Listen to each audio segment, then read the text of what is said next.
Hello everybody and welcome back to my channel. So today I am continuing my closet organization series. Today I'm going to be showing you how I organize and store my tights. Okay, so when you first look at my closet, you can't really tell that these little bins are there, but they are hiding right below my skirts on top of this cube organizer. So you really can't see it until you crouch down, and then you can see that there's a little space on top, perfect for this size organizers.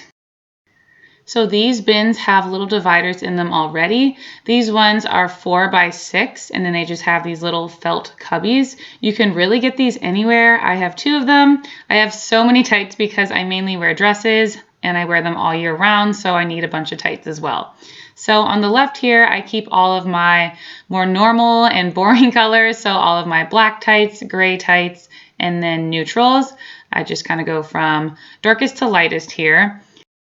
But then in my other one, I have my more fun and colorful tights. So if you start at the top left and then snake through, I go from brown to purple to blue to green and then gold, yellow, red, and then pink. So I kind of tried to keep the same order of my dresses. And the way I put these in here is just by folding the tights in half.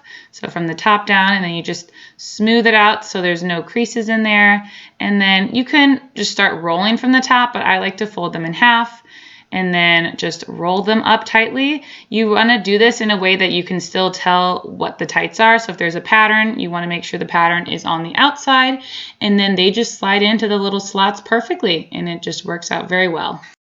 So that is it. Make sure you hit the subscribe button to see more of this series. If you'd like to see how I organize other parts of my closet and fold other categories and things like that, then make sure to hit the subscribe button. I have an entire series in the works of how I categorize and store all of my clothing items in my closet. So make sure to hit the subscribe button and you can stay tuned for the rest of the series. As always, thank you so much for watching, and I'll see you in my next video. Bye.